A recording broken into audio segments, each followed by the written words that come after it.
राम राम हरे हरे, हरे कृष्णा कृष्ण कृष्णा हरे हरे, हरे राम राम हरे हरे, हरे हरे कृष्णा कृष्णा हरे हरे, हरे राम हरे हरे, हरे कृष्णा कृष्ण कृष्णा हरे हरे, हरे राम राम हरे हरे, हरे कृष्णा कृष्ण कृष्णा हरे हरे, हरे राम राम हरे हरे। जय श्री कृष्णा चैतन्य प्रभो नित्यानंद, श्री अद्वैत गदाधर श्रीवासादि गौर भक्तवृंदा, हरे कृष्णा कृष्ण कृष्णा हरे हरे, हरे राम राम हरे हरे। हरे कृष्णा। हरे कृष्ण। आज के इस सत्संग क्लास में सभी लोगों का स्वागत है। मैं होप करता हूँ मेरी आवाज सबको आ रही है। कोई हाँ जी चैट कर सकते हैं या बीच में? हाँ, ओके। और आप अपने आप का हो सके तो वीडियो ऑन रखिए। हाँ, वीडियो ऑन रखिए और ऑडियो ऑफ रखिए। और अगर कोई दिक्कत तो मुझे मैसेज करिए और आप ऑडियो म्यूट करके बोल भी सकते हैं। हरे कृष्ण। तो सबसे पहले हम लोग टर्न करेंगे, 2 मिनट लगेंगे। हरे कृष्ण। ओम ज्ञानतिमिरान्धस्य ज्ञानाञ्जनशलाकया चक्षुर्मिलितं येन तस्मै श्रीगुरवे नमः। श्रीचैतन्यमनोभीष्टं स्थापितं येन भूतले स्वयं रूपकदा मह्यं ददाति स्वपदान्तिकम्। वन्देऽहं श्रीगुरो।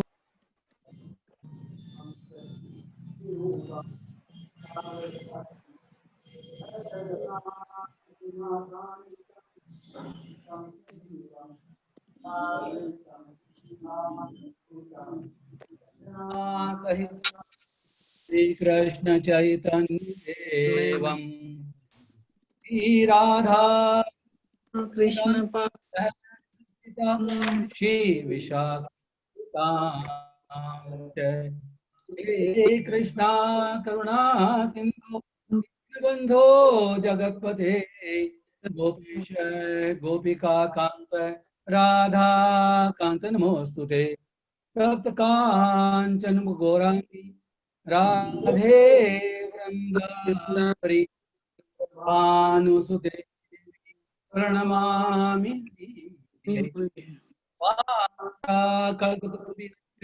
कृपा सिंधु पतितानां पावनेभ्यो वैष्णवेभ्यो नमो। जय श्री कृष्ण चैतन्य प्रभु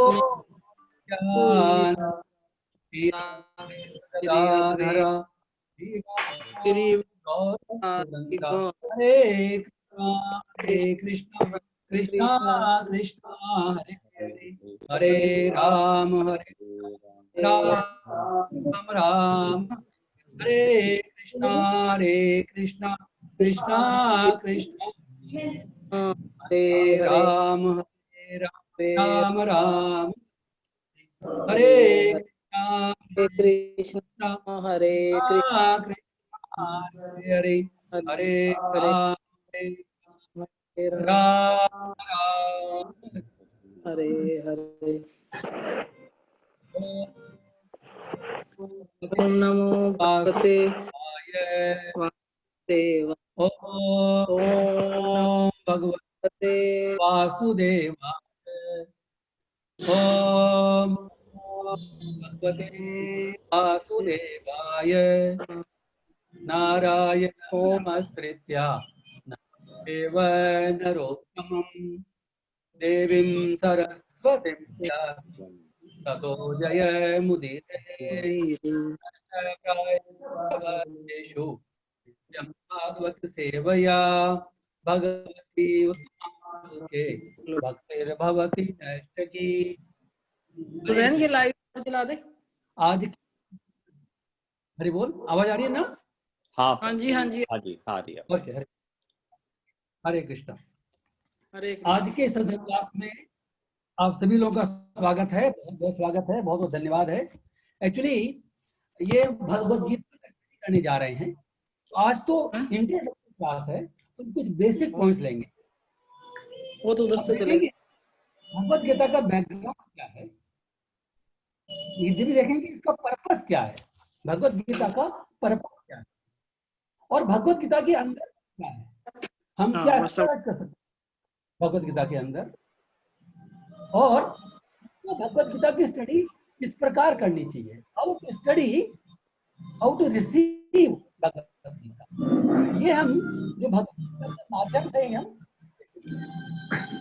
और हम देखेंगे कि इसकी जो पोटेंसी क्या है, सुनते हैं इसकी पोटेंसी क्या है। तो ये कुछ पॉइंट्स आज हम कवर करेंगे इंट्रोडक्टरी क्लासेस लिए, और नेक्स्ट सेशन से हम लोग चैप्टर वाइज टॉपिक वाइज हम चलेंगे। एक चैप्टर में दो टॉपिक, 4 टॉपिक जितने भी होंगे, 1-1.5 साल में हम पूरा भगवत गीता कवर करने का कोशिश करेंगे। तो सबसे पहले हम देखते हैं कि इसका बैकग्राउंड क्या है, ये भगवत गीता कहाँ बोली जा रही है, ये हमारे को समझना इंपॉर्टेंट है। क्या है भगवत गीता जो बोली जा रही है, बैटल फील्ड में श्री कृष्ण बोल रहे हैं अर्जुन को। बैटल फील्ड क्यों चूज किया करें, अगर कृष्ण किसी एकांत स्थान में जाकर के उपदेश दे को, तो हम लोगों को ऐसा लगता कि भाई ये जो भगवत गीता है ये तो नाम मनोहर अग्रवाल का नाम हो गया मृदुल गोविंद दास। हरि बोल प्रभु जी, नाम बदलते हैं, वो हम करवा दिए प्रभु जी, हमारा एडिटेड नाम है। हरि बोल, हरे कृष्णा। तो हमने इसलिए भगवत गीता बोली गई है बैटल फील्ड के अंदर, और वो बैटल फील्ड में बोली गई है कि अर्जुन को अपने कर्तव्य के विषय में मोह था। तो बेसिक जो पर्पस है वो अर्जुन के मोह का नाश करना। अर्जुन को अपने कर्तव्य के विषय में मोह था कि मुझे क्या करना चाहिए क्या नहीं करना चाहिए। देखिए ये जो हमारा जो डिस्क्रिमिनेटिंग पावर जो है वो हमारी बुद्धि में, तो जब हमारी बुद्धि है तो हम डिसाइड नहीं कर पाते कि हमारे लिए क्या करना चाहिए क्या नहीं करना चाहिए। तो उन्होंने अभी क्षत्रिय है, युद्ध के मैदान में है और सोच समझ के युद्ध के मैदान में उतरा है, लेकिन अपने संबंधियों को देखकर, गुरु को देखकर, पिता महल को देखकर वो भ्रमित हो गए। तो उन्होंने युद्ध करने का उनके मन में जो विचार था वो शिथिल हो गया, मुझे युद्ध नहीं करना चाहिए। तो ये बैकग्राउंड है। मतलब बेसिकली क्या है, इसके माध्यम से कृष्ण को शिक्षा दे रहे हैं कि हम लोगों का क्या कर्तव्य है, और ये बेसिकली जीवन को जीने की तरह का उद्देश्य कहा जाता है। प्रहलाद महाराज ने कहा है श्रीमद् भागवतम में, श्री भगवान के नाम का उपदेश, भगवत गीता का उपदेश बच्चे को 5 साल से दिया जाना चाहिए। उसको ऐसा उपदेश हम जैसा भी अभी कर रहे हैं वैसा नहीं दे सकते हैं, लेकिन कृष्ण के नाम से, भगवान के नाम से 5 साल की, अगर हम बताता हूँ जनरली क्या होता है, पापा can you join this one 5 minutes. अगर किसी भक्त का साउंड अगर गड़बड़ करा तो म्यूट कर लीजिए, अपने आप को म्यूट कर दीजिए। क्या करूं, हाँ या ना?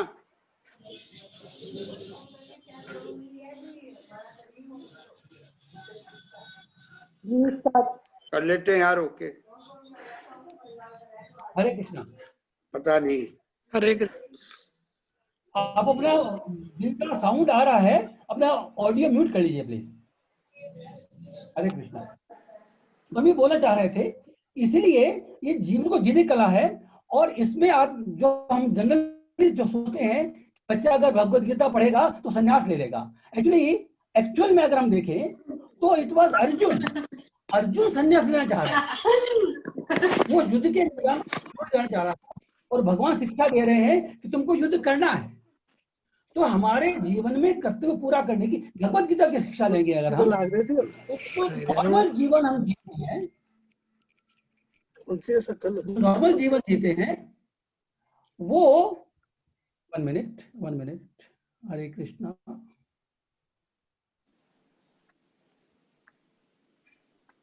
हरे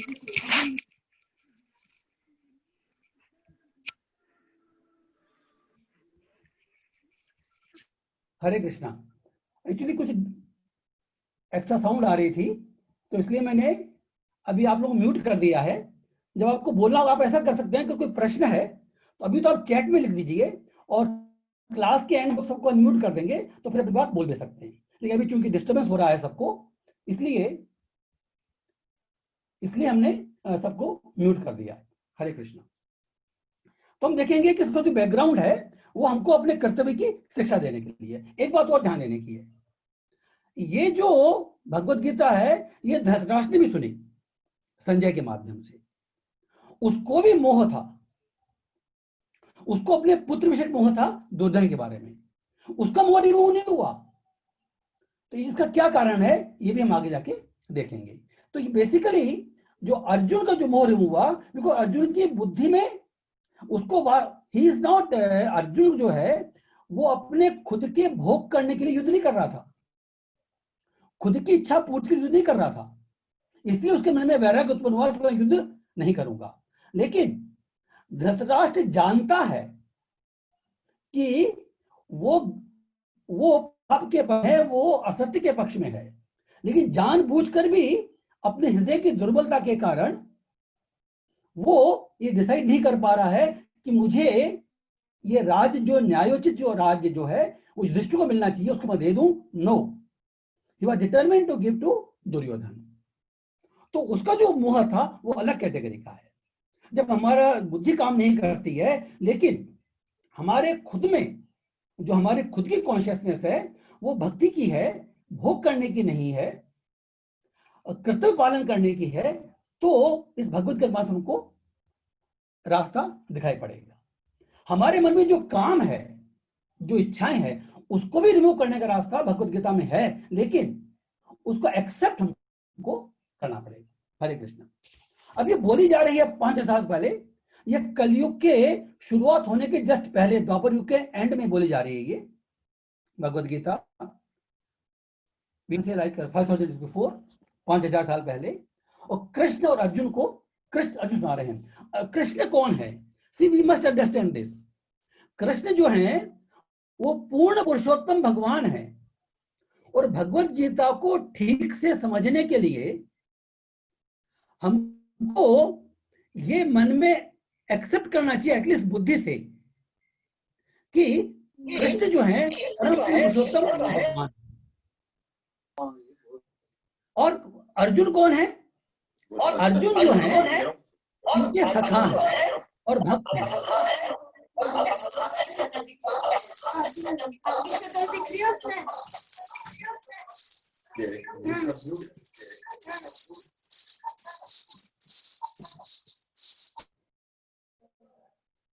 म्यूट कर दिया मैंने,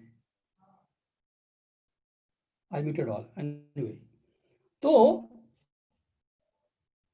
अर्जुन जो है भगवान का भक्त है और भगवान का सखा है। तो जो भगवत गीता सीखने के लिए वही जो भगवत गीता देने के लिए वही कृष्णा चोज अर्जुन, क्योंकि अर्जुन जो है वो भगवान का सखा है और भगवान का भक्त है। इसके माध्यम से हमको शिक्षा दी जा रही है कि भगवत गीता का रियल परपोर्ट समझने के लिए हमको भक्ति के कॉन्शियसनेस में समझना चाहिए। स्कॉलरशिप नहीं है, विद्वत्ता के हिसाब से समझना चाहिए। भगवत गीता के बहुत सारे विद्वान हो सकते हैं, बहुत सारे बड़े बड़े व्याख्याता हो सकते हैं, लेकिन उनसे भगवत गीता ग्रहण करते हैं तो हमको उतना फायदा नहीं होगा जितना हम एक भक्त के माध्यम से ग्रहण करें। क्योंकि भगवत गीता को सीखने की विधि भगवान के भक्त के मुख से सुनने की है। हम स्वयं अध्ययन कर सकते हैं, पठन कर सकते हैं, लेकिन हमारा भाव विनीत भाव होना चाहिए, चैलेंजिंग मूड नहीं होना चाहिए। तो ये हमारे को ध्यान देने की बात है।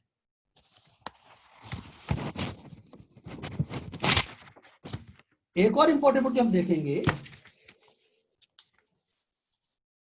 कि भगवत गीता में भगवत का जो मेन पर्पस जो है, जैसे हमने देखा, हमारे मोह को रिमूव करना है। ये कैसे करता है? देखिए, भगवत गीता में जो बेसिक 5 सब्जेक्ट्स कवर किए गए हैं। आज हम पूरे डिटेल नहीं जाएंगे, लेकिन शॉर्ट में बता देते हैं। ईश्वर, जीव, प्रकृति, काल और कर्म। जो लास्ट पॉइंट है, कर्म तो करने का होता है, और बाकी 4 पॉइंट समझने के हैं। ईश्वर कौन है, जीव कौन है, प्रकृति क्या है, और ये काल शक्ति, जो समय जो है, ये भगवान की शक्ति है, काल शक्ति, और कर्म। तो हम, क्योंकि हर एक पर एक एक टॉपिक पर एक एक क्लास ली जा सकती है, लेकिन आज हम लोग वो नहीं कर रहे हैं, शॉर्ट में समझ लेते हैं कि हमको समझना चाहिए कि परम पूर्ण पुरुषोत्तम भगवान श्री कृष्ण है, और जितने भी विष्णु तत्व हैं, जितने भी अवतार हैं, वो भगवान कृष्ण से ओरिजिनेट होते हैं। देखिए, उन सब में कोई फर्क नहीं है, यहाँ पर डिफरेंस नहीं किया जा रहा। ये नहीं बोला जा रहा है कि भगवान कृष्ण बड़े हैं और बाकी सब गौण है, ऐसा नहीं है। सारे के सारे की सारे जो हम विष्णु तत्व हैं, उनकी पोटेंसी जो है वो सबकी बराबर है, लेकिन जो ओरिजिन जो है वो भगवान श्री कृष्ण है। इसका डिटेल्ड वर्णन श्रीमद् भागवतम में आता है। तो जो भी बात कही जा रही है वो श्रीमद् भागवतम और अन्य पुराणों के आधार पर कही जा रही है, कोई भी अपने मन से कोई बात नहीं कही जाती। और दूसरा, जो शिवजी जो हैं वो शिव तत्व, और ब्रह्मा जी जो है वो जीव तत्व हैं। शिवजी जो हैं वो विष्णु तत्व भी नहीं है और जीव तत्व भी नहीं है, लेकिन वो ईश्वर तत्व है, वो ईश्वर तत्व हैं, वो भी स्वतंत्र हैं। तो वो, इसके बारे में कभी चर्चा और करेंगे, वो भगवान का ट्रांसफॉर्मेशन होता है। भगवान अपने आप को ट्रांसफॉर्म करते हैं शिव जी के रूप में, इस जगत की लीला को संपन्न करने के लिए। सृष्टि का जो संहार की जो लीला है उसको पूरा करने के लिए शिव जी के रूप में ट्रांसफॉर्म करते हैं। तो विष्णु ट्रांसफॉर्म हो सकते हैं शिव जी में, लेकिन शिव जी वापस ट्रांसफॉर्म नहीं हो सकते विष्णु में। तो थोड़ा फर्क है। और ब्रह्मा जी जो हैं वो जीव तत्व हैं, हम लोग जो है सब जीव तत्व हैं। हम लोग, जीव तत्व का मतलब क्या है, हम लोग अपने मूल स्वभाव में आध्यात्मिक स्वभाव का है। हमारा जो ओरिजिनल जो रहने का स्थान है वो आध्यात्मिक जगत है, भगवान के साथ में रहने का है, भगवान के साथ में किसी न किसी रूप में सेवा करने का, एसोसिएट करने का है। लेकिन हमारी भौतिक भोग भोगने की इच्छा होने के कारण हम भौतिक जगत में आए हुए हैं। और जब हमने मनुष्य शरीर धारण किया है, मनुष्य शरीर का जो चरम लक्ष्य है वो अपने जीवन का चरम लक्ष्य है अपना जो आध्यात्मिक स्वरूप है उसको प्राप्त करना। ये इतना समझ लीजिए केवल। ये प्रकृति जो है ये भी जीव शक्ति, जो ये जो प्रकृति है ये पूरी भगवान के द्वारा उद्भूत है, भगवान से ये भगवान द्वारा बनाई गई है, उनकी सेपरेटेड एनर्जी है, उनसे भिन्न है। उनका जो आध्यात्मिक जगत है उनका इंटरनल है, अंतरंगा है, और जो उनका ये संसार जो है ये बहिरंगा एनर्जी है, भौतिक शक्ति है, ये सेपरेट एनर्जी है। तो जो माया शक्ति जो हम बोलते हैं भी, इसमें 3 गुण काम करते हैं, सतोगुण, रजोगुण, तमोगुण। इसकी डिटेल चर्चा बाद में होगी। और जो आध्यात्मिक जगत है वहां पर जो 3 गुण है वह सत्य, चित, आनंद, मीन्स ईश्वर, इटर्निटी, शाश्वतता, ज्ञान, चेतना और आनंद। तो हम लोगों का जो स्वभाव है, बेसिक जो स्वभाव है वो यही है। हम लोग वास्तव में इटर्नल है, शाश्वत है, हमारा एग्जिस्टेंस शाश्वत है। केवल हमारे शरीर का जो एग्जिस्टेंस है वो टेम्परेरी है। तो इसी रूप को, इसी स्वरूप को रियलाइज करने के लिए श्रीमद् भगवद गीता की टीचिंग दी जाती है।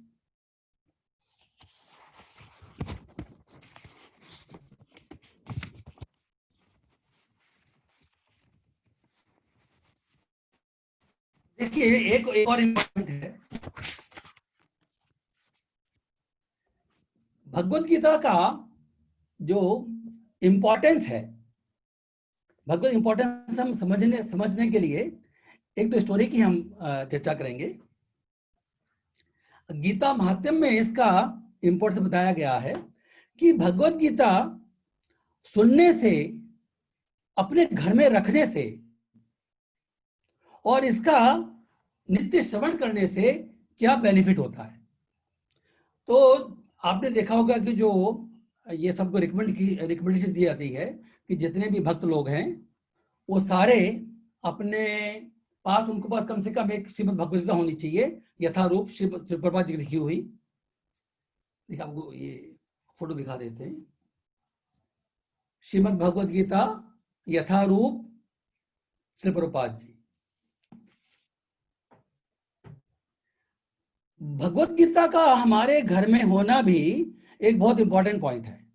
आपने देखा होगा कि हरे कृष्णा के जो भक्त लोग हैं वो डिस्ट्रीब्यूट करते हैं मार्केट में और जबरदस्ती देते हैं। तो जर्मनी की एक घटना है, एक छोटी लड़की थी, मे बी 8-10 ईयर्स, तो वो डिस्ट्रीब्यूट करती भगवत गीता। तो एक ट्रेन के अंदर जो उनकी लोकल ट्रेन होती है उसमें उसने भगवत गीता दी किसी एक आदमी को। उसने ली, उसने वापस कर दी, उसने फिर दी, उसने फिर वापस कर दी। 4-5 बार ऐसा हुआ, लेकिन वो लड़की थी, बच्ची थी, उसका भी हट था, वो मान नहीं रही थी। तो उसने सोचा कि भाई इसको कुछ पैसा चाहिए, ही गिव सम मार्क्स, 4-5 उसको मार्क्स दे दिए और फिर वो ले ली भगवत गीता। लेकिन थोड़ी देर बाद में वो भगवत गीता उसने प्लेटफॉर्म पे फेंक दी, लेके नहीं गया वो। उस लड़की ने फिर देखा कि भगवत गीता जो है प्लेटफॉर्म पड़ी हुई है, वो उसने फिर उठाई और फिर उठा के वो गई उस व्यक्ति के पास, भाई आपने ऑलरेडी सब पैसा पे कर दिया है, आप इसको फेंको मत, कम से कम अपने घर में ले जाओ, रख दो वहां पर, ये आपका टेंशन दूर करेगा। आप इसको फेंको मत, पढ़ो भी नहीं तो कोई बात नहीं, अपने घर में रख दो, प्लीज डोंट थ्रो अवे। अब उसने लड़की का जब इतना आग्रह सुना तो उसने फेंका नहीं, अपने घर में, मुझे पढ़ना तो है नहीं, उसको कोई इंटरेस्ट नहीं था, उसने अपने घर में ले जाके रख दी और पढ़ा नहीं उसको बिल्कुल भी। कुछ समय बाद, may be after few years, उस व्यक्ति के जीवन में कुछ ऐसा परिवर्तन हुआ, बहुत ज्यादा उसको परेशानी हो गई और ही डेवलप्ड सुइसाइडल टेंडेंसीज। मतलब उसको टेंडेंसीज हो गई, उसको मन में विचार आने लगा कि मैं आत्महत्या कर लूं। तो उस समय उसके मन में वो विचार आया कि भाई वो लड़की ने मुझे एक किताब दी थी, उसने कहा था कि आपका टेंशन दूर करेगी, तो एटलीस्ट मैं उसको पढ़ के तो देखूं। फिर उसने वो भगवत गीता पढ़ना शुरू किया और जब भगवत पढ़ना शुरू किया तो उसको इतना इंटरेस्ट आया कि उसने 3 दिन बिना रुके पूरी भगवत गीता 2 बार पढ़ ली। और वो उसका जो कंप्लीट जो कॉन्शियसनेस है वो पूरी चेंज हो गई।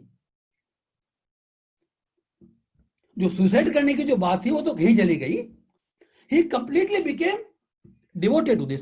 अब वो ही वाज सिंसियरली सर्चिंग कि भाई हरे कृष्ण का मंदिर कहाँ है। तो जर्मनी में मंदिर है, बर्लिन में है, 2-3 जगह पर है इनफैक्ट। तो वो मंदिर में गया वो बाकी जानकारी प्राप्त करने के लिए, क्योंकि बहुत इंप्रेस हो गया था। और मंदिर में उसने देखा कि वही लड़की, थोड़ी बड़ी हो गई थी, वही लड़की मंदिर के गेट पर खड़ी होके भगवत गीता डिस्ट्रीब्यूट कर रही है। ये देखिए भगवान का, कृष्णा का ये अरेंजमेंट देखिए। तो जैसे उसने उन लड़की को देखा, उसने उसको प्रणाम किया। वो बड़ा आदमी है, लड़की छोटी है, उसको प्रणाम किया। उसने कहा कि भाई तेरा बहुत बहुत धन्यवाद, मैं तुझे प्रणाम करता हूं, तूने मेरी जिंदगी बचा ली। और फिर उसने कहा कि कैसे, उसने स्टोरी सुनाई कि कैसे कैसे मेरे जीवन में ऐसा कोई घटना हुई थी और मैं बहुत परेशान हो गया था, तो मुझे तेरी बात याद आ गई, मैंने पढ़ी इसलिए मैं यहां पर आया हूं। और फिर वो अंदर गया तो वहां जो, भाई लड़की तो छोटी, ज्यादा वो बोल नहीं सकती थी, she was not having much knowledge, she was after all a girl only। अंदर गया, वहां के भक्तों से एसोसिएट किया और फिर 2 साल बाद ऐसा हुआ, विदिन 2 years, मतलब ही वाज कंटिन्यूअस एसोसिएटिंग, कि अपना घर बार पूरा छोड़ करके और वो मंदिर में जाके फुल टाइम डिवोटी बन गया। देखिए यहां पर यह सलाह नहीं दी जाती है कि सारे लोग घर छोड़ करके और मंदिर जाके डिवोटी बने, ब्रह्मचारी बने, सन्यासी बने, नो। अगर किसी के मन में प्रेरणा होती है और वो ऐसा करता तो वो भी अच्छा है, क्योंकि उसका एकमात्र जो ब्रह्मचारी या सन्यासी जो है उसका एकमात्र कर्तव्य उसका फैमिली कर्तव्य नहीं होता। जैसे जो गृहस्थ है, हम लोग का फैमिली कर्तव्य है, हमको फैमिली कर्तव्य ठीक से पूरा करना है। जैसे अर्जुन का कर्तव्य पूरा किया अर्जुन ने युद्ध करने का, छोड़ा नहीं है। तो हमको अपना कर्तव्य पूरा करना है, लेकिन इस हमारे जो मन की कॉन्शियसनेस है इसको भगवान की भक्ति में लगानी है। ये दोनों एंटी नहीं है। ऐसा नहीं है कि आप एक टाइम भक्ति करोगे और एक टाइम घर का काम करोगे, नो। घर का काम करते समय भी हमारी कॉन्शियसनेस कृष्ण की हो सकती है, भगवान की हो सकती है। यही हमको भगवत गीता में देखने को मिलेगा। एक बड़ा फेमस श्लोक है भगवत गीता में, चैप्टर 8 टेक्स्ट 7 8.7, तस्मात् सर्वेषु कालेषु माम अनुस्मर युद्ध च मयि अर्पित मनोबुद्धि यो मामिति अवश्य।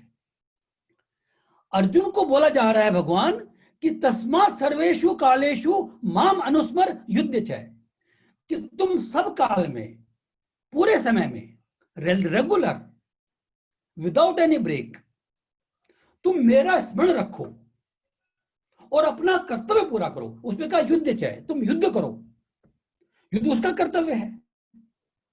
इसको युद्ध कर रहे हैं कि तस्मात् सर्वेषु, देयरफॉर, यहां पर देखिए देयरफॉर वर्ड आया है। देयरफॉर क्यों आया है? इसके पहले भगवान ने कहा था कि जब हम शरीर त्यागते हैं उस समय हम जिसका चिंतन करते हैं या जो भाव हमारे मन में रहता है, हमको जो नेक्स्ट जन्म की प्राप्ति उसी भाव की होती है। तो हम ऐसा नहीं, तो अंते नारायण स्मृति ये हमारे मनुष्य जीवन का परम लक्ष्य है कि हम जब शरीर त्यागें उस समय भगवान की स्मृति होनी चाहिए किसी न किसी रूप में। तो हम ऐसा नहीं कह सकते कि भाई ठीक है अभी क्या जरूरत है मुझे, जब वो मौका आएगा तब कर लूंगा, ऐसा नहीं होता। हमारे को कंटिन्यूअस प्रैक्टिस, अभ्यास करना होता है और एक स्वाभाविक प्रेम होता है। जब कोई व्यक्ति शरीर त्यागता है तो जिसका उसके प्रति स्वाभाविक प्रेम होता है उसकी याद अपने आप आती है। जैसे अगर हम अपनी पत्नी से प्रेम करते हैं, अपने बच्चों से प्रेम करते हैं, तो कोई भी प्रॉब्लम आती है तो उनकी याद स्वतः आ जाती है, याद करना नहीं पड़ता। तो हमको क्या करना चाहिए कि ये जिंदगी का यूज जो है, हम सारे कार्य करें, साथ में भगवान की भक्ति करें, भगवत गीता भागवतम का श्रवण करें, पठन करें, और भी बहुत सारे नियम वादे देखेंगे, लेकिन एसोसिएट करें डिवोटीज से, और हम खुद में भगवान का नाम लें, और इस माध्यम से वो जो भगवान के प्रति प्रेम वो हमारे सबके हृदय में है, हमको कहीं से प्राप्त नहीं करना। सबके हृदय में भगवान के प्रति जो प्रेम है वो उसका स्वभाव है। जैसे हम ये कहें कि चीनी मीठी होती है, अब चीनी जो मिठास जो है वो चीनी का स्वभाव है, उसको प्राप्त नहीं करनी पड़ती। चीनी आप किसी में ऐड कर दो, किसी जगह से भी बना लो, वो मीठी रहेगी, उसका बेसिक स्वभाव है। वैसे ही हम लोगों का जो बेसिक स्वभाव है आत्मा के स्तर पर, वो बेसिक स्वभाव के अंदर भगवान से प्रेम करना इंक्लूडेड है। That is a basic nature. क्योंकि आप अगर हम देखेंगे उसका, देखिए ये कैसे हम जाने, सिर्फ भौतिक जीवन में भी हम किसी न किसी से प्रेम करते हैं। हमारी पत्नी हो सकती है, हमारे बच्चे हो सकते हैं, हमारे पड़ोसी हो सकते हैं, हमारे कोई भी हो सकता है, रिलेटिव्स हैं, हर एक प्रकार का, माता पिता, अलग अलग प्रेम होता है, सबसे प्रेम होता है। और जब प्रेम होता है तो क्या करते हैं? जब प्रेम होता है तो हम उसकी सेवा करना चाहते हैं। अगर वो किसी कारण से प्रसन्न हो तो हमको ज्यादा खुशी होती है। जैसे मान लो परिस्थिति व्यक्ति है, वो अगर हमारा फेवरेबल कार्य करेगा तो हमको अच्छा लगेगा, नो डाउट अबाउट इट। लेकिन वही अगर हमारे बच्चे के हित में कार्य करेगा तो ज्यादा अच्छा लगेगा हमको, क्योंकि हम ही चाहते हैं कि हमारा बच्चा खुश रहे। अगर हमारे बच्चों को दुख होता तो मुझे ज्यादा दुख होता, क्यों? कि हम उसको प्रेम करते हैं। ये प्रेम किस लिए है? क्योंकि हमारा भौतिक जीवन में, इस शरीर में, उस जीव के साथ में, जो उस भौतिक जीवन में हमारा बच्चा है, पत्नी है, उनसे स्वाभाविक प्रेम है। तो जिसको हम प्रेम करते हैं, उसकी हम सेवा करना चाहते हैं, और उसकी खुशी में हमको खुशी मिलती है। ये भौतिक जीवन का लक्षण है।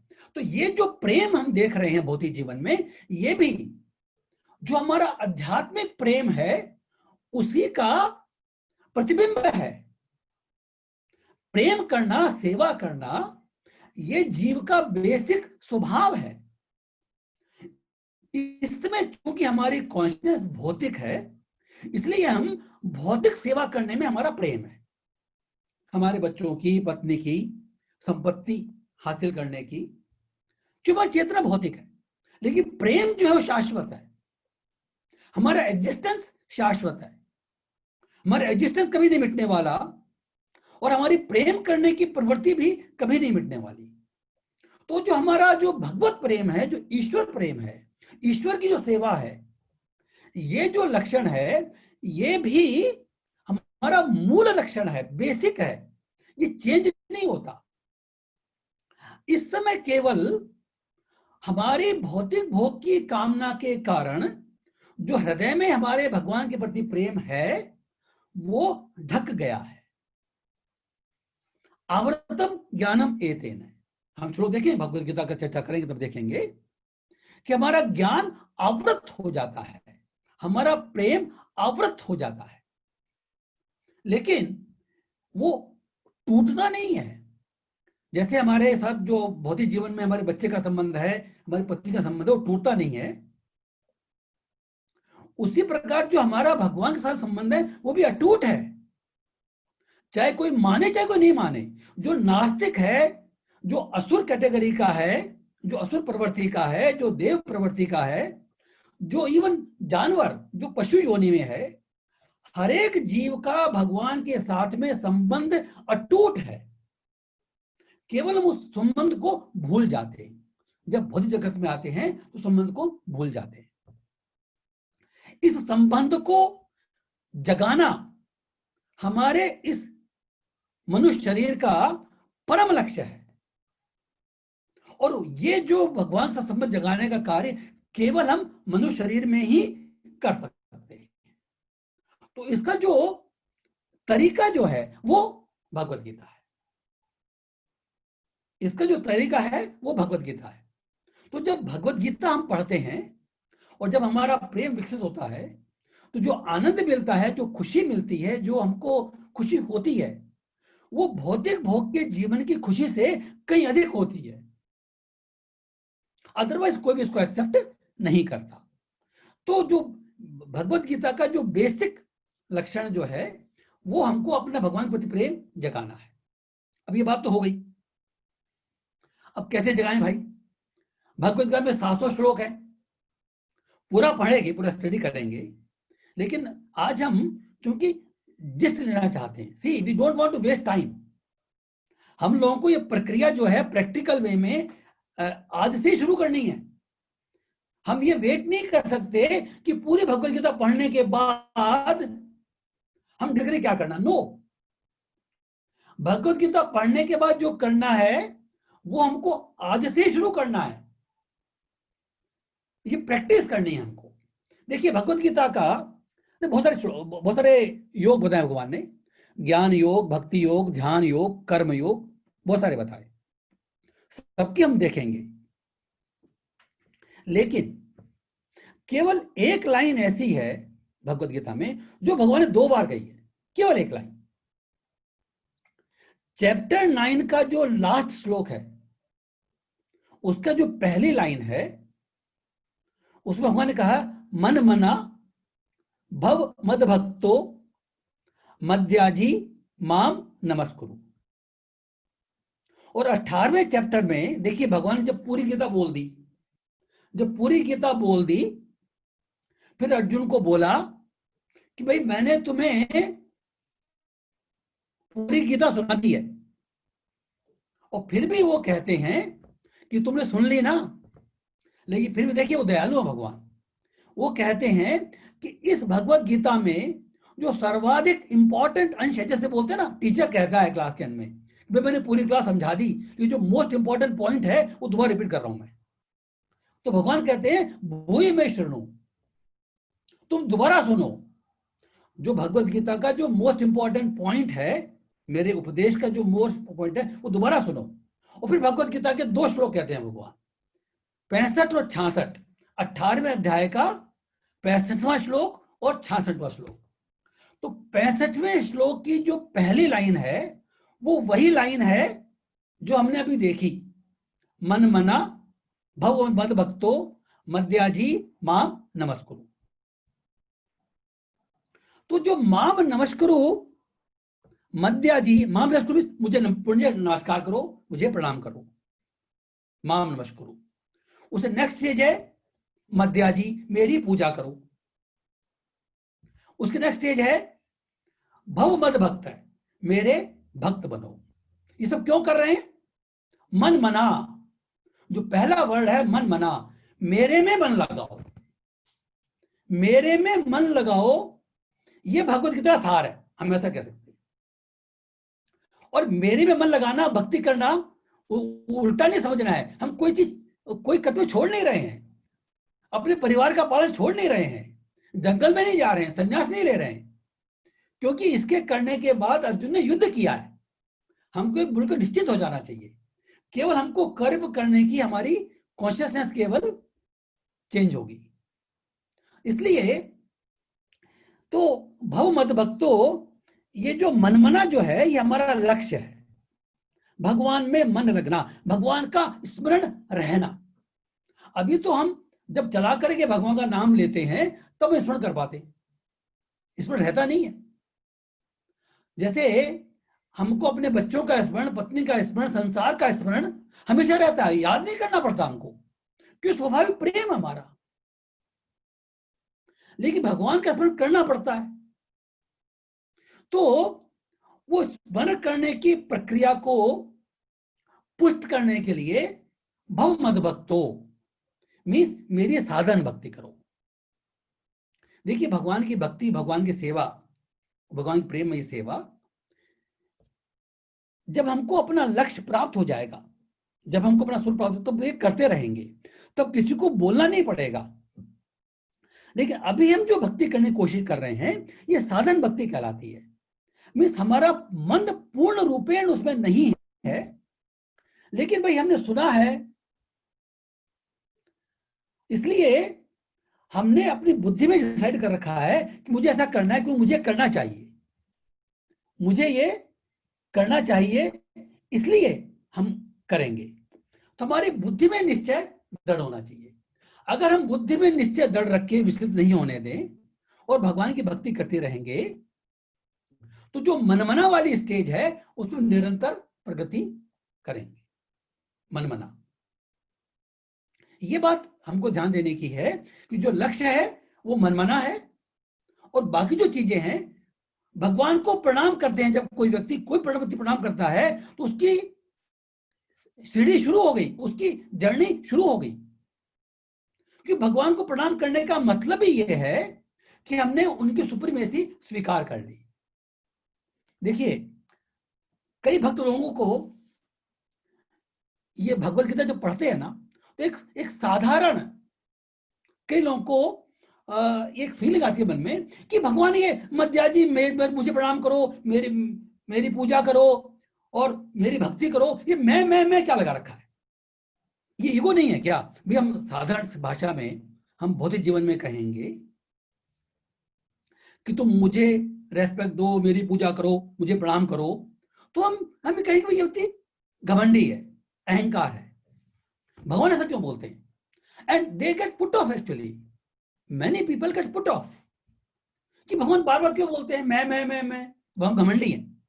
देखिए हमको समझना चाहिए, पहली बात जो समझने की है, हम भगवान को वास्तव में तो समझ तो नहीं सकते, लेकिन अपने गुरुजनों के माध्यम से, अपने शास्त्रों के माध्यम से समझने का प्रयास कर सकते हैं। तो पहली बात हमारे मन में ये होनी चाहिए कि भगवान जो हैं वो तो भगवान हैं ही, उनको किसी बात घमंड करने की आवश्यकता नहीं है। वो तो हम ऐसे हैं कि जैसे हमारे पास धन नहीं है और धन मिल गया तो हम घमंड करें कि मैंने धन प्राप्त कर लिया। मेरे पास विद्या नहीं है, विद्या प्राप्त कर ली, भाई मैं तो विद्वान बन गया, भाई मैं तो बहुत रूपवान हूं। भगवान कुछ हासिल नहीं करते, वो तो एक्चुअली ऐसा है। वो ऐसा जो बोलते हैं वो किस लिए बोलते हैं? भगवद गीता में एक श्लोक आता है, सुहृदम सर्वभूतानां।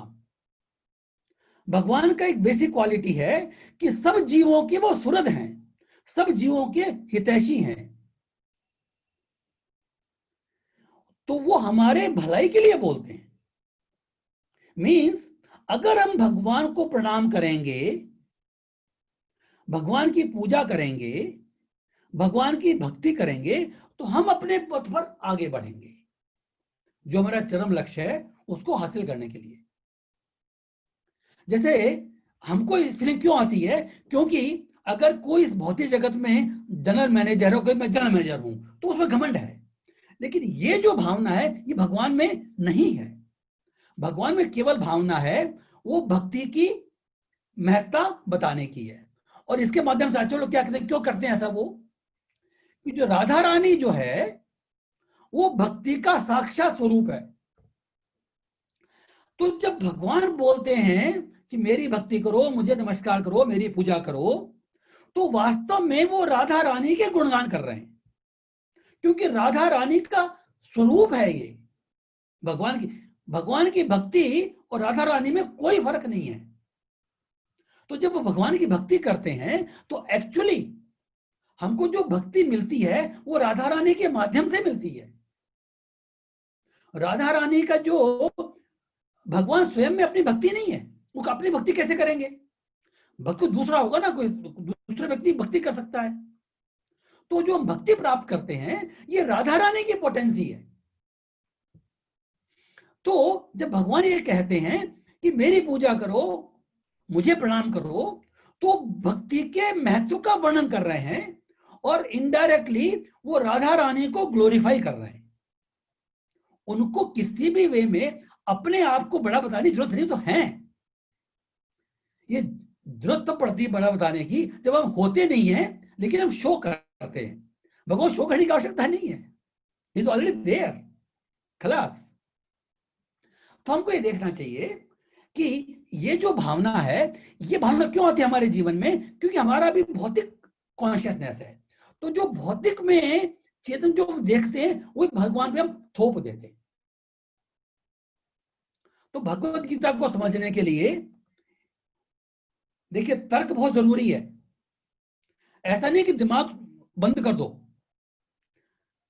अगर हम पूरा अंधविश्वास करेंगे तो वो भक्ति नहीं, वो अंधविश्वास होगा, वो भक्ति नहीं होगी। तर्क करना जरूरी है, लेकिन क्या करना है साथ में? बुद्धि का सहारा लेना जरूरी है, लेकिन बुद्धि की लिमिट में कोई चीज हो भगवान की, ये होना जरूरी नहीं। कहने का मतलब क्या है कि शास्त्रों की बात कही जा रही है, मेरी बुद्धि में नहीं बैठ रही। जैसे पुराणों में कई स्टोरीज आती हैं, ये भगवान कृष्ण की लीलाएं हैं कि गोवर्धन पर्वत उठा लिया, आग को पी गए। अब सामान्य दृष्टि से हम देखेंगे भाई ये नहीं पॉसिबल है, तो कोई व्यक्ति का समय तो ऐसे ही लिखा हुआ है। ऐसा क्यों सोचते हैं हम? क्योंकि हमारी कॉन्शियसनेस भौतिक है अभी। हमारी अगर बुद्धि में नहीं बैठ रहा है कि कोई व्यक्ति ऐसा नहीं कर सकता, इसका मतलब ये नहीं है कि भगवान भी ऐसा नहीं कर सकते। मतलब भगवान को हमारी बुद्धि में लिमिट नहीं कर सकते। हमारी बुद्धि यूज करनी है भगवान की लीलाओं को, भगवान के गुणों को समझने में, लेकिन उनके गुणों को, उनकी लीलाओं को हम अपनी बुद्धि में सीमित नहीं कर सकते। ये बुद्धि की लिमिट नहीं बना सकते, ये ध्यान रखने की बात है। बुद्धि का यूज करना है। और तर्क तो भगवान ने प्रोत्साहन दिया तर्क करने का। अर्जुन को मालूम था कि भगवान जो कृष्ण है वो भगवान है, और वो जो बोल रहे हैं वो गलत हो ही नहीं सकता, ही नोस। तो भगवान ने तो चैप्टर 2 के बिगिनिंग में लताड़ा अर्जुन को कि तुम नपुंसक बन गए हो, ये तुम्हारे में हृदय दुर्बलता कहां से आ गई है? अभी गीता ज्ञान नहीं दिया है, तुम उठो और खड़े हो, युद्ध करो, ये भगवान का आदेश है। अर्जुन युद्ध नहीं किया। अर्जुन ने फिर बोला कि भाई मैं कैसे युद्ध करूं, उसने अपना कारण दिया। सी, अपना तर्क देना कोई बुरी बात नहीं है, क्योंकि अपनी बुद्धि क्लियर होना बहुत जरूरी है। उस तर्क दिया कि भाई मेरे सामने जो गुरुजन है, मेरे पिता में भीष्म पितामह द्रोण है, दो का मैं एग्जाम्पल दिया उसने, मैं कैसे मारूं इनको? इनके मारने के बाद जो राज्य मिलेगा वो तो इनके रुधिर से सना हुआ होगा। How can I accept this? उसको भोगने, उसको राज्य को भोगने की इच्छा नहीं थी, लेकिन उसको जो मन में था कि भाई मेरे गुरुजन सामने हैं, मेरे पिता में सामने है, मैं कैसे मारूं? ये तर्क दिया और फिर कहा नहीं हो स्थिति, मैं युद्ध नहीं करूंगा। तो इसका मतलब क्या है? तो भगवान ने ये नहीं कहा कि मैं तुझे ज्ञान दे दिया तो युद्ध कर, मैंने बोल दिया तो युद्ध कर। नो, भगवान ने हंसते हुए बोला उसको, भगवत गीता का ज्ञान शुरू किया अध्याय 2 के 11 श्लोक से।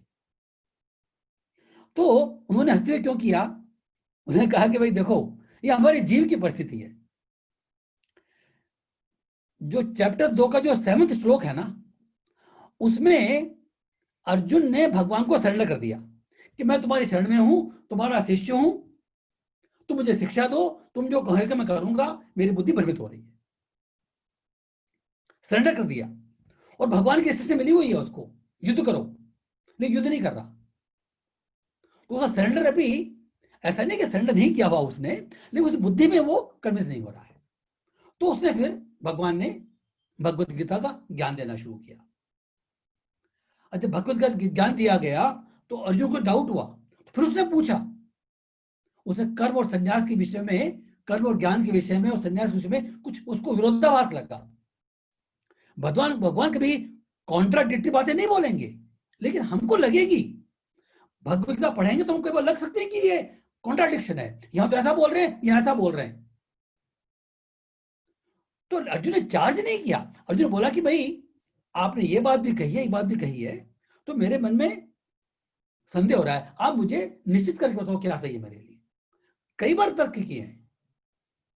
एक बार अर्जुन को बोला भगवान ने कि भाई तुम अपना मन कंट्रोल करो और योग करो। तो अर्जुन ने क्या कहा, भाई आप जो बोल रहे हैं वो बहुत डिफिकल्ट है मेरे लिए, मैं वायु को कंट्रोल कर सकता हूं। अर्जुन वाज ए ग्रेट धनुर्धर, बोलता मैं वायु को कंट्रोल कर सकता हूं जो बहुत डिफिकल्ट है, लेकिन मन को कंट्रोल नहीं कर सकता। आपने जो बात कही वो मेरे लिए, मुझे प्रैक्टिकल नहीं लगती। तो इस तरह से कहने का मतलब क्या है कि भगवान से, वो भगवान है, फिर भी अर्जुन को तर्क करने का प्रोत्साहन, और भगवान हर प्रश्न का उत्तर देते हैं, ये नहीं उसको झड़काते नहीं है। तो कहने का मतलब क्या है कि जब हम भगवत गीता पढ़ें, सुने, कोई भी शास्त्र पढ़े सुने, तो डेफिनेटली हमको अपनी बुद्धि में एनालाइज करना चाहिए, प्रश्न पूछना चाहिए, जिज्ञासा होनी चाहिए। लेकिन जो ध्यान रखना है कि हमको ये नहीं समझना चाहिए कि अगर मेरी बुद्धि में ये बात नहीं समाई तो ये गलत है। That is wrong concept. हमको ये नहीं समझना चाहिए कि अगर मेरी बुद्धि में बात नहीं आ रही तो ऐसा मतलब ये ऐसा हुआ ही नहीं, ये गलत है। That is the wrong attitude. हमको समझना चाहिए, कोई बात नहीं आती है भाई ये बात ऐसी होनी तो चाहिए, क्योंकि शास्त्रों में गलत नहीं लिखा है, वेदों में गलत नहीं लिखा है, भगवान बोल रहे हैं, मुझे समझ में नहीं आ रहा, आप मुझे समझाओ। फिर भी समझ में नहीं आया, 2 बार पढ़ा, 3 बार पढ़ा, नहीं समझ में आया, पूछा नहीं समझ में आया, तो भगवान को सरेंडर करो, प्रार्थना करो कि भगवान मेरे दिमाग में नहीं बैठ रहा है, आप मुझे प्लीज गाइड करो, मुझे अंदर से प्रेरणा दो। भगवान प्रेरणा देंगे हमको किसी किसके माध्यम से। अगर हम भगवान सही प्रार्थना करते हैं सरेंडर भाव में, और हमको बात समझ में नहीं आ रही है, तो कोई ना कोई युक्ति करके हमको वो समझा देंगे। लेकिन जो क्वालिटी होनी चाहिए वो होनी चाहिए ह्यूमिलिटी। भगवान एटलीस्ट बुद्धि में तो मानना ही चाहिए। अगर मन में नहीं मान पा रहे हैं, तो मन में जिस दिन आ जाए भगवान भगवान है, तो हम लोग भक्ति करना शुरू कर देंगे, साध्य भक्ति, नॉट साधारण भक्ति। नहीं, कम से कम बुद्धि में कन्विंस हो जाने चाहिए कि भगवत गीता में जो हम कह रहे हैं या भागवत में कह रहे हैं वो सही है और मुझे ऐसा करना है। कोई बात समझ नहीं आ रही तो ये मेरी वीकनेस है, मेरी बुद्धि कॉन्शियसनेस है। इस तरह से तर्क का विरोध नहीं करना चाहिए। इसी तरह से हम देखते हैं कई बार ऐसा होता है कि जो भगवत का सुनने का और क्या फायदा, देखिए कई बार भक्त जो है, जैसे मान लो भगवत इस्कॉन में आ गया 10 साल से 15 साल से, और भगवत गीता का उसने पढ़ भी ली 2-4 बार, 10 बार भी पढ़ लेते हैं कई भक्त लोग, सुन भी ली, फिर भी क्लास होती है तो भाई क्यों सुनूं मैं। देखिए ये गीता का जो ज्ञान है ना, गीता जो ग्रंथ है, जो पहला पॉइंट जो हम देख रहे हैं, इंफॉर्मेशन जो हमको ज्ञान मिलता है, ये केवल एक पहलू है, यहां तक सीमित नहीं है भगवत गीता। ये ज्ञान जरूरी है, इंफॉर्मेशन जरूरी है, लेकिन फिर भी हमको सलाह दी जाती है। देखिए इस्कॉन के अंदर सिस्टम है कि डेली श्रीमद् भगवत गीता और श्रीमद् भागवतम का श्रवण और पठन होता है। कोई भी डिवोटी, कोई भी भक्त श्रीमद् भगवत गीता के बारे में, श्रीमद् भागवत में बोलता है और दूसरे व्यक्ति सुनते हैं। नेक्स्ट डे क्या होगा, कोई जो सुन रहा होगा वो बोलेगा और बाकी व्यक्ति सुनेंगे। कौन बोल रहा है, कौन सुन रहा है, it's not that important. Important है but it's not that important. The most important thing is Bhagavad Gita Bhagavatam का पठन और श्रवण कंटिन्यूअस करना। तो जो पहला पॉइंट है वो है इंफॉर्मेशन। दूसरा पॉइंट क्या है, प्यूरिफिकेशन। अगर हमने भगवत गीता 50 बार भी पढ़ ली, फिर भी 51 बार पढ़ेंगे, तो जैसे ऐसे कहा जाता है, हम लोग सुना है, अनुभव भी किया होगा कि सेम चीज को जब हम बार बार पढ़ते हैं तो जो हमारा खुद का अनुभव होता है वो ज्यादा होता है, अनुभव अलग होता है। सेम चीज पढ़ रहे हैं, ये जो भौतिक स्टोरी उसमें ऐसा नहीं होता। आप किसी भौतिक जीवन की कहानी पढ़ोगे, न्यूज पढ़ोगे, उसमें जो रियलाइजेशन होगा, अनुभव होगा, वो सेम होगा। जब 50 बार पढ़ लो बोर हो जाओगे आप। भगवत गीता को, श्रीमद् भागवतम को 1000 बार भी पढ़ लेंगे, हर बार हमको नहीं लगती है और हर बार हमको ज्यादा आनंद आता है। ऐसा क्यों होता है? मैसेज तो वही है। ऐसा इसलिए हो रहा है कि जैसे जैसे हम भगवान की भक्ति का कोई भी काम करें, भगवान का नाम लें, भगवत गीता पढ़ें, सुने, तो धीमे धीमे हमारा हृदय प्योरीफाई होता है। जो प्योरिफिकेशन जो है, जिसके माध्यम से हम प्रगति करते हैं, ये एक इंपॉर्टेंट पॉइंट है श्रीमद् भगवत गीता का रेगुलर श्रवण करने का और पठन करने का। इंफॉर्मेशन के बाद में जो नेक्स्ट इंपॉर्टेंट चीज है वो है प्योरिफिकेशन। और ये प्योरिफिकेशन का मतलब क्या है? हमारे मन में जो भौतिक भोग की भावना है वो इम्प्योरिटी है। उस इम्प्योरिटी को भगवान का नाम लेने से, भगवान की पूजा करने से, भगवान की आरती करने से, एकादशी का व्रत करने से, नियमों का पालन करने से, उस चीज को हम धीमे धीमे शुद्ध कर रहे हैं।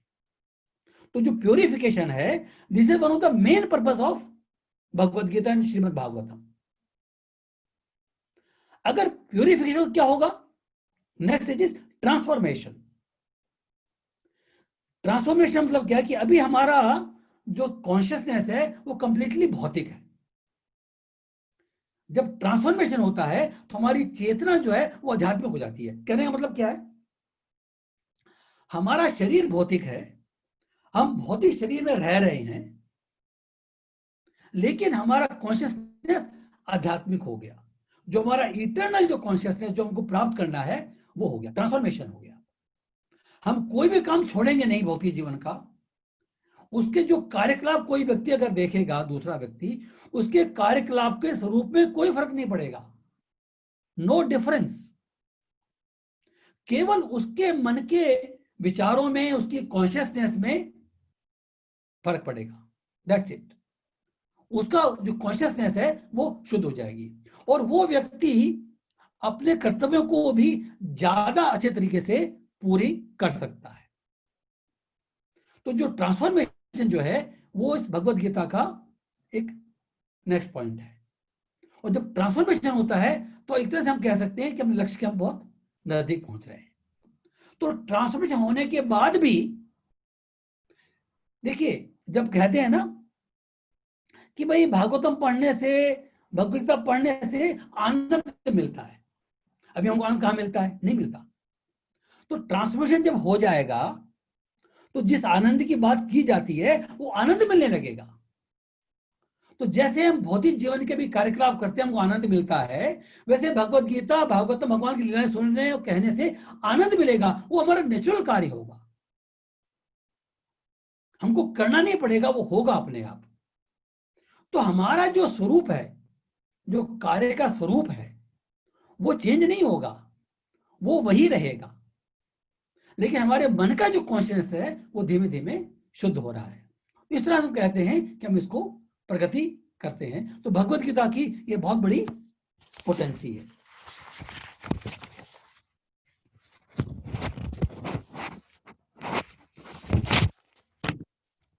तो देखिए भाई, एक बात और हम देख लेते हैं, फिर बाद में अगर किसी भक्त का प्रश्न होगा तो हम प्रश्न पर चर्चा करेंगे कि ये जो भगवत गीता और भगवान में कोई अंतर नहीं है। देखिए, भगवान का नाम, भगवान का रूप, भगवान की वाणी, भगवान की लीला, इनमें साक्षात भगवान में कोई डिफरेंस नहीं है। ये हमारे जीवन में डिफरेंस होता है, लेकिन भगवान के रेस्पेक्ट में डिफरेंस नहीं। They are, he is absolute. तो जो भगवत गीता जो है वो भगवान की वाणी है। श्रीमद् भागवतम में भगवान की लीलाओं का वर्णन किया गया है। देखिए, जैसे श्रीमद् भगवत गीता में भगवान का उपदेश है, भगवान की वाणी है। श्रीमद् भागवतम में क्या है कि जिन्होंने भगवत गीता पढ़ ली और अपने जीवन में उतार ली, उनके जो कार्यकलाप हैं, उनके जो लीलाएं हैं, भगवान की भक्तों के साथ में जो लीलाएं हैं, उनका चित्रण है श्रीमद् भागवतम में, भगवान की लीलाओं का। तो भगवत गीता में, श्रीमद् भागवतम में, भगवान के नाम में, भगवान के रूप में जो विग्रह हम देखते हैं, जो भगवान का विग्रह, जो मूर्ति हम कहते हैं, वो मूर्ति नहीं है खिचड़ी। वो मूर्ति जब होती है जब वो मार्केट में हम खरीद के लाते हैं। हम मूर्ति खरीद के लाते हैं जब हमने घर में उस मूर्ति को विराजमान कर दिया, उसमें हमने प्राण प्रतिष्ठा कर दी और उसकी पूजा अर्चना कर रहे हैं, भक्ति कर रहे हैं, तो it is no longer a murti, it becomes a vigraha. हम इसको विग्रह कहते हैं। ये भगवान ने स्वयं कहा है कि मैं कलयुग के अंदर, या मैं इस भौतिक जगत में रादर कह सकते हैं, इस भौतिक जगत में मैं अपने विग्रह के स्वरूप में प्रकट होता हूं। ये भगवान का शब्द है, ये गलत नहीं हो सकता ये। और ऐसा क्यों करते हैं वो? क्योंकि हमारा अस्तित्व भौतिक है, हमारा शरीर भौतिक है, हम केवल भौतिक कार्य कर सकते हैं। तो अगर हम भगवान की सेवा करना चाहें तो कैसे करें? देखिए, एक एग्जांपल देते हैं। जैसे बच्चा है, वो छोटा है, उसका जो फादर है वो बहुत बड़ा है। अब बच्चा जो है वो अपने फादर का आलिंगन करना चाहता है, प्यार करता है बच्चा अपने फादर को, आलिंगन करता है। कैसे करेगा? वो पहुंच नहीं सकता अपने फादर को आलिंगन करने के लिए।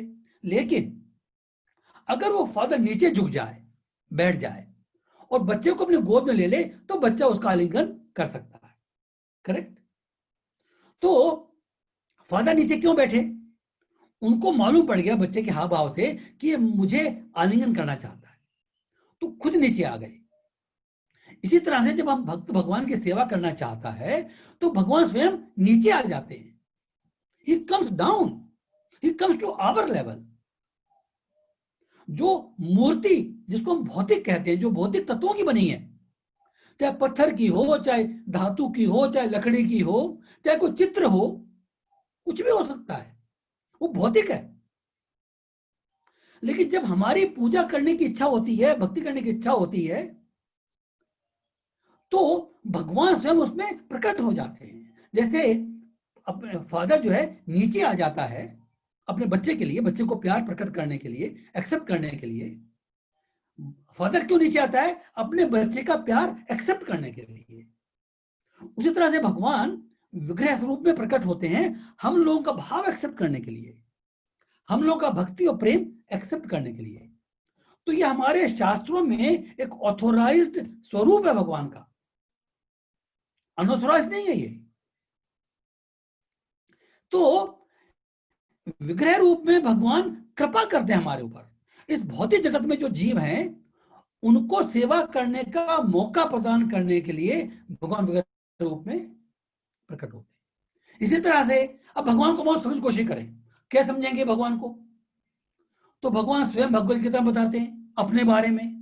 इसलिए मैं बोलते हैं भगवान, ये हमको केवल डिफिकल्टी हो जाती है, जब हमको बोलना पड़ता है। वो हमको समझाना चाहते हैं कि भाई मैं ऐसा हूं।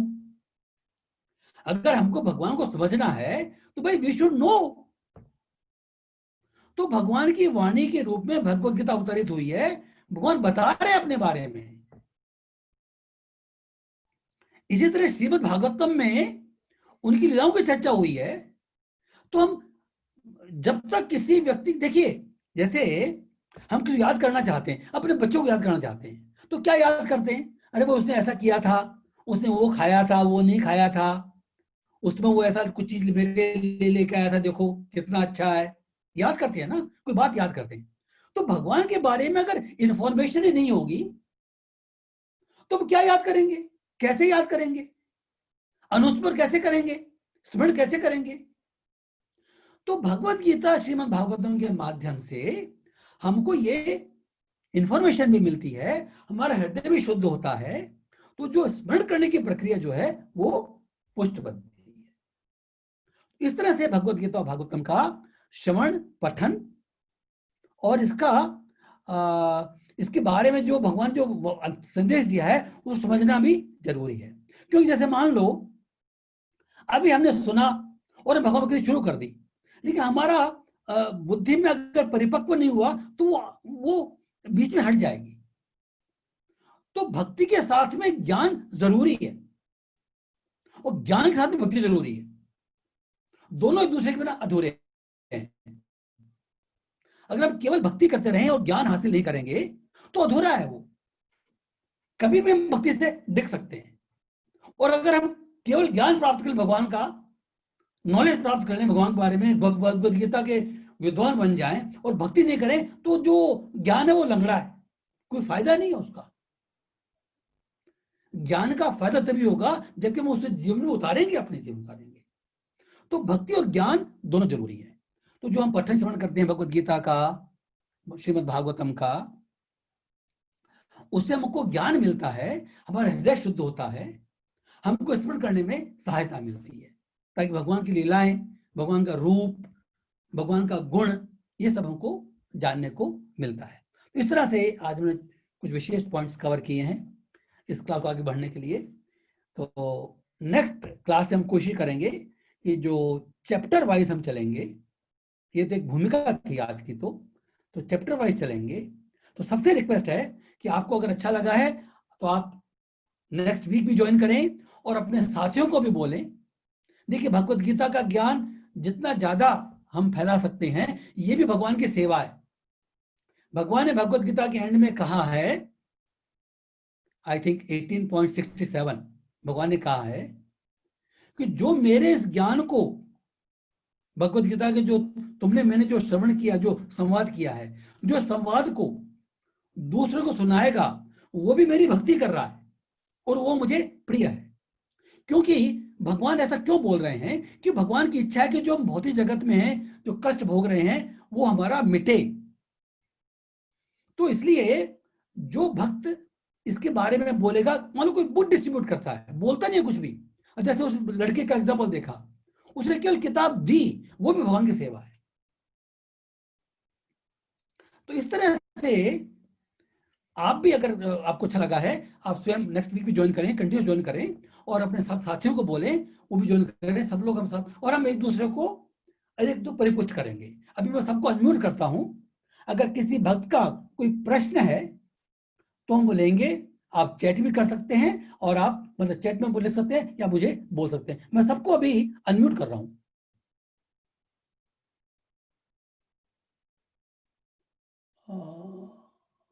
आई थिंक म्यूट ऑल आ रहा है। नहीं, सभी अभी अनम्यूट हैं। मैं 1 मिनट म्यूट ऑल कर दूं पहले।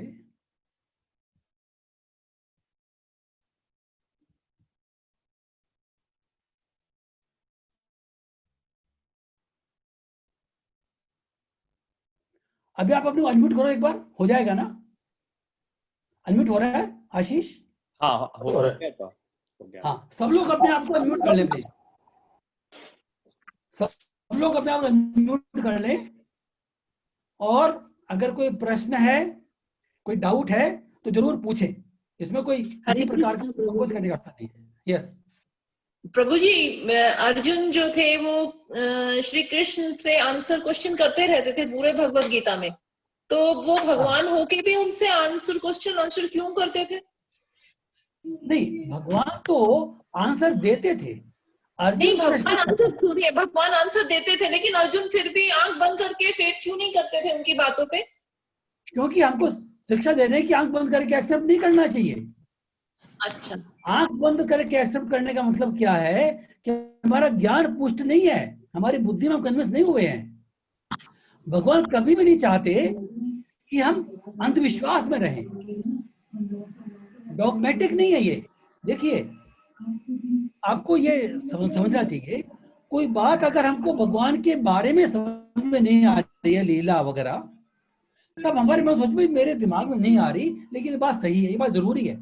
लेकिन इसका मतलब ये नहीं है कि हमको कोई बात समझ में नहीं आ रही है तो पूछे नहीं। भगवान तो एनकरेज करते हैं। देखिए, हमारे जितने भी शास्त्र हैं, न केवल भगवत गीता, जितने भी उपनिषद हैं, वो भी डायलॉग्स हैं। एक आदमी प्रश्न पूछ रहा है और दूसरा व्यक्ति या भगवान जवाब दे रहे हैं।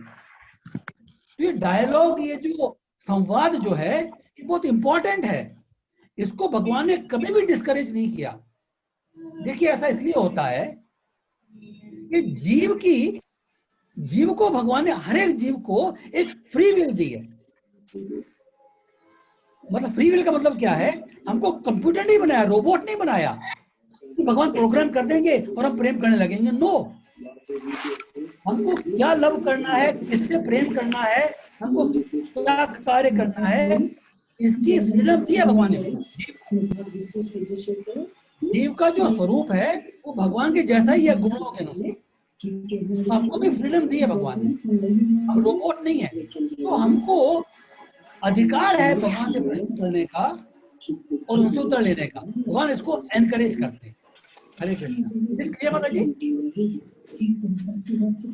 इसमें मेरा एक छोटा सा प्रश्न है। हेलो, इसमें मेरा एक छोटा सा प्रश्न है। मेरे गुरु महाराज जो हैं, स्वामी दिव्यानंद जी महाराज, उनका ये कहना था कि गीता का उपदेश उन्होंने कृष्ण अर्जुन को दिया है ना। पहले उन्होंने जो है उनको ज्योति रूप अपना प्रदर्शित किया। ज्योति मीन्स आदित्य, 12 आदित्य है ना, 12 तरह के प्रकाश उनको दिखाए। फिर उनसे पूछा कि आर यू सेटिस्फाइड, क्या आप मेरे इससे सेटिस्फाई हुए कि नहीं हुए, अब आप युद्ध करिए। वो नहीं माने, अर्जुन नहीं माने। उसके बाद में फिर उन्होंने नाद यानी 11 रुद्र जिसे कहते हैं वो प्रदर्शित किए।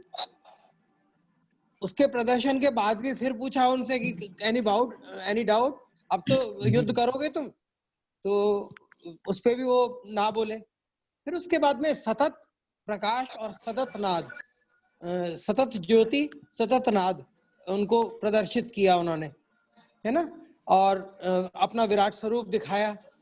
विराट स्वरूप दिखा करके, और जब ये सतत प्रकाश और सतत नाद का मतलब सोम की धारा है ना, तो सोम की जब धारा जब प्रदर्शित की, तो उसके बाद में अर्जुन जो है उन्होंने कहा कि ठीक है, अब मेरे सारे संशय दूर हो गए, अब मैं आप जो आज्ञा देंगे वही करूंगा।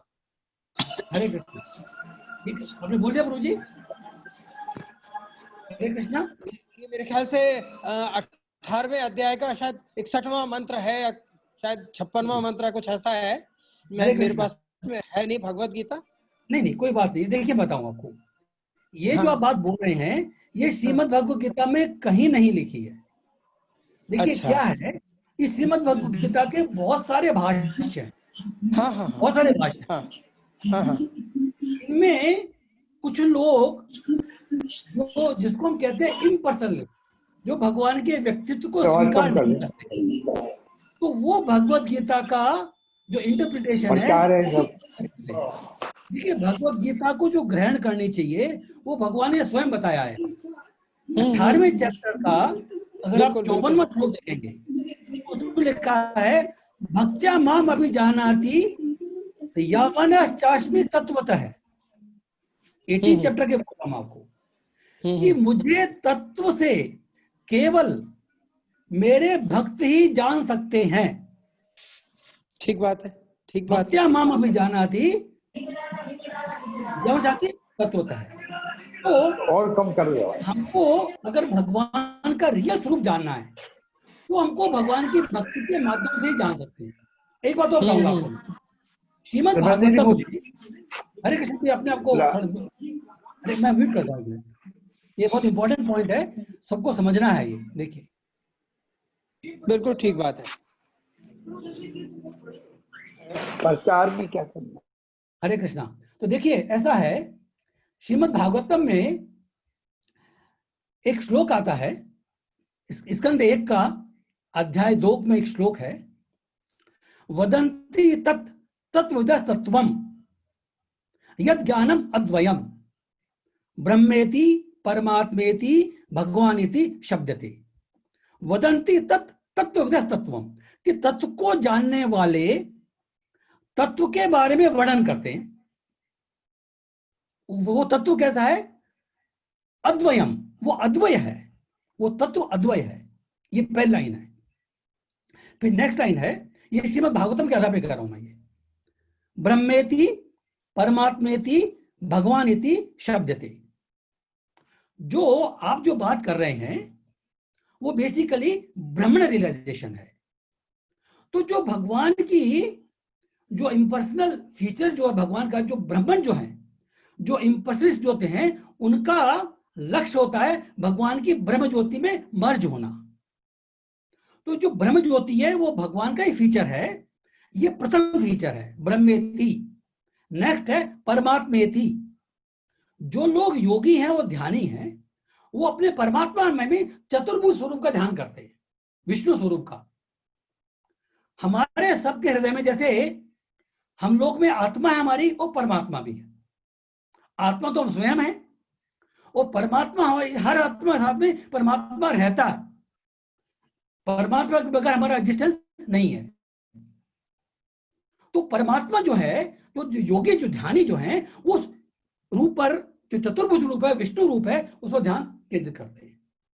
ब्रह्मेति परमात्मेति भगवानिति। तो जो आज बात की जा रही है, कृष्ण भगवान जो अपने गोलोक वृंदावन धाम में हमेशा रहते हैं, और वहां पर उनकी नित्य लीला चलती रहती है, और वो कभी कभी स्वयं आते हैं। जब वो भौतिक जगत में अवतार लेते हैं तभी भी उनका अस्तित्व आध्यात्मिक है, भौतिक नहीं है। तो वो जो उनका जो रूप है भगवान का, वो उनका फीचर है भगवान का। तो जो भगवत गीता में जो बात की जा रही है, इसमें आप देखेंगे, अगर आप स्वयं अगर भगवत गीता को पढ़ेंगे, कहीं भी भगवान ने हमेशा कहा है अहम सर्वस्व प्रभुवो। अहम, खुद के ऊपर हाथ लगाए बोलते हैं अहम सर्वस्व प्रभुवो मत्ते सर्वम प्रवर्तते। मैं सबका प्रभु हूं, मुझसे सब कुछ उद्भूत होता है। जितने भी भौतिक जगत है, आध्यात्मिक जगत है, सब उससे उद्भूत होता है। इति मत्वा भजन्ते माम, इति बुधा भाव समन्वित है। इति मत्वा, ऐसा मानकर या ऐसा जानकर, जो बुद्धिमान पुरुष है वो मुझे अनन्य भाव से भजते हैं। ये भगवत गीता का चैप्टर 10 का 8वां श्लोक है, मत्तः सर्वम प्रवर्तते। तो इस तरह से हम देखते हैं कि भगवत गीता में भगवान ने एक और जहां कहा है, अब बहुत सारे ऐसे में देख सकते हैं, 18वें चैप्टर जो 65वां और 66वां श्लोक है जिसकी हम चर्चा कर रहे थे, उसमें क्या लिखा है? सर्वधर्मान् परित्यज्य माम एकम शरणम व्रज, केवल तुम मेरी शरण में आओ। तो हम इस बात को झुठला नहीं सकते हैं। आप जो चैप्टर 15 देखेंगे उसमें भी क्षर, अक्षर और पुरुषोत्तम, जनरली जो लोग होते हैं वो क्षर और अक्षर में सीमित हो जाते हैं। हमारा शरीर क्षर है, भंगुर है, और हमारी आत्मा अक्षर है। ओके, आत्मा अक्षर है, लेकिन हम पुरुषोत्तम नहीं है। पुरुषोत्तम भगवान है, ये बड़ा क्लियरली चैप्टर 15 में लिखा है। तो हम इस चीज को झुठला नहीं सकते। तो इसलिए मैं कह रहा हूं कि ये जो भगवत गीता मैंने आपको बताई है, why I am showing this, ये है श्रीमद् भगवत गीता यथारूप, एज इट इज। इसमें भगवान के अस्तित्व को नकारा नहीं गया है, क्योंकि भगवान का अस्तित्व है। ये बेसिक इंफॉर्मेशन है जो हमको, अगर हम भगवत गीता का रियल पर्पस समझना चाहते हैं तो हमको यह मालूम होना चाहिए कि भगवान कृष्ण इज ए पर्सनैलिटी, व्यक्तित्व है उनका स्वयं का, जैसे हम हैं। और हमारा भी व्यक्तित्व का नाश नहीं होता कभी। इटर्नल जब हमारा को अध्यक्ष प्राप्त होगा, हमारे वहां पर स्वरूप होगा हमारा, मर्ज नहीं होंगे कभी भी हम। भगवान ने कहा भगवत गीता में, ममे वांशो जीवलोके जीवभूत सनातन है। सारे जीव मेरे सनातन काल से मेरे अंश हैं। ये कहां कहा कि वो मुझे मिल जाएंगे? भगवान के अंश हैं, ऑलवेज विल रिमेन अंश, वी कैन नॉट बिकम भगवान।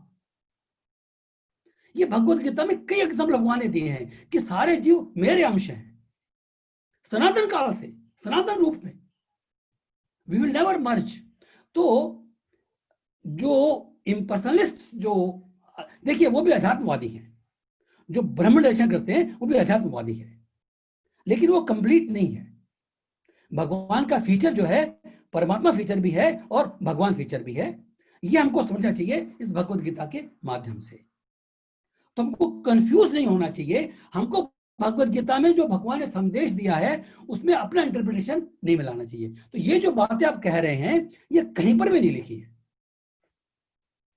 अब मैं अनम्यूट कर दो, आप अनम्यूट कर लीजिए अपने आप को।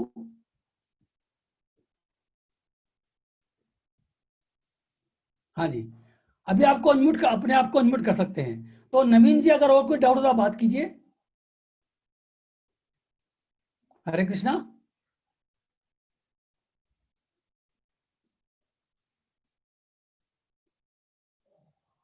हरि बोल।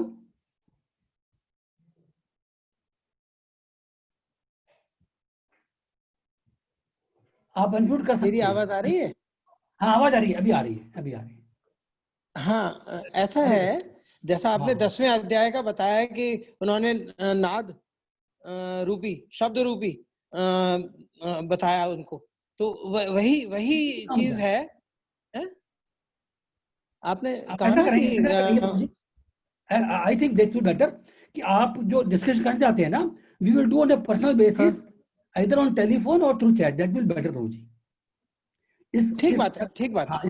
क्यों बाकी लोग को आपसे टेलीफोन पे बात करूंगा। हाँ, टेलीफोन बात कीजिए, जो भी पॉइंट होगा। हाँ, तो हम वो भगवत खोलेंगे and then we will study. बिल्कुल बिल्कुल बिल्कुल ठीक है, ठीक है। बिल्कुल। और कोई डाउट है, और कोई डाउट है, कोई शंका, जरूर बोलिए प्रभु जी। बहुत अच्छा, बहुत ही अच्छा है सब। वाकई में आपकी विवेचना, आपका जो एक्सप्लेनेशन है इतना गजब का है, अच्छा है, रियली इट इज इनवैल्यूएबल। भक्तों की कृपा है, भक्तों को श्रोताओं की कृपा है, इनवैल्यूएबल है ये, सच में सत्य बात है। थैंक प्रभु जी, थैंक प्रभु जी। आप कोशिश कीजिए, आप रेगुलर आएं और बाकी बिल्कुल रेगुलर अटेंड करेंगे साहब, हम करेंगे विदाउट एनी फेल करेंगे साहब। हर सैटरडे को होगा ना सर? हाँ, every Saturday same time, every Saturday 8 PM to 9:30। ठीक है, 9 जो भी है, मतलब बहुत अच्छा लगा, बहुत अच्छा लगा। और हमने तो गीता के बारे में पहले बार ही ध्यान दे रहे हैं, समझ रहे हैं और बहुत अच्छी तरह आपने एक्सप्लेन किया। अच्छा लग रहा है। देखिए थैंक्स अ बहुत लॉट। जरूरी है। थैंक यू वेरी मच रोड़िया जी, बहुत जरूरी है ये, क्योंकि ये सबको समझना चाहिए एक्चुअली, और जल्दी समझना चाहिए, but at any stage is all right. तो हम सबको स्टडी करनी चाहिए। मैं रिक्वेस्ट करूंगा सबसे कि कोशिश करें तो आप ये भगवत गीता यथारूप जो है सब लोग अपने घर में एक प्रति रखें, ताकि आप भी उसको जब मैं कोई बात बोलूं तो रेफर करना चाहें तो रेफर कर सकते हैं। नहीं, मेरे पास है, मैं उसको निकालूंगा। मेरे को जब मैं स्कूल से पास हुआ था तो मुझे भगवत गीता हमारे प्रिंसिपल ने दी थी। अब मैं उसको दोबारा से निकालूंगा। हाँ, लेकिन और वो मैं कोशिश करूंगा भगवत गीता यथारूप होनी चाहिए प्रभुपाद जी की। आप ये देखिए, हाँ हाँ, वो वाली है। भगवत गीता और यथारूप। हाँ, और इंसिडेंटली हम लोग जब यूरोप में थे तो हम इस्कॉन के हेडक्वार्टर में भी जन्माष्टमी के दिन थे, और जो अच्छा, अपने सबसे बड़े जो हैं इस्कॉन के हेड, उनके साथ हम सह परिवार बच्चों के साथ वहाँ विदेश में उनके दर्शन किए और पूरा एक दिन वहाँ रहे उनके साथ। तो बहुत अच्छा लगा। आपने अच्छा किया, ये चालू किया। और आज हमारी शादी की सालगिरह के दिन हमने नई बहुत बहुत बहुत बधाई हो जी, बहुत बहुत बधाई हो ढड़िया जी। तो हाँ भाई विनोद लोहाड़िया, हैप्पी एनिवर्सरी। अब रियली हैप्पी वेडिंग एनिवर्सरी। 70 साल की उम्र में सही डायरेक्शन में आपकी लीडरशिप में हम लोगों ने नया कदम रखा है। हरी हरी बोल, हरे कृष्णा। थैंक्स। धन्यवाद। धन्यवाद। दूसरों को बोलिए जी। और क्या प्रश्न और कोई कमेंट और कोई डाउट? नहीं, मेरे को तो कोई डाउट नहीं है। नहीं, और कोई भक्त वगैरह होगा बोलना है बोल सकते हैं। हरे कृष्णा। हरे कृष्णा। हरे कृष्णा। हरे बोल, हरे कृष्णा। ठीक है प्रभु। हरे कृष्णा माता जी, हरे बोल, हरे कृष्णा। थैंक्स। और कोई प्रश्न तो पूछ सकते हैं, अदरवाइज विल क्लोज डाउन। नहीं सब बढ़िया। हाँ, तो नेक्स्ट वीक नेक्स्ट सभी लोग इसी टाइम पर मिलेंगे, और आप कोशिश करें कि बाकी लोग जो जुड़े नहीं है अभी उनको भी जोड़ने की कोशिश करें। हरे बोल, हरे कृष्णा। हरे कृष्णा कृष्ण कृष्ण हरे हरे, हरे राम राम राम हरे हरे। हरे कृष्णा। मीटिंग एंड कर रहा हूँ जी। हरे बोल।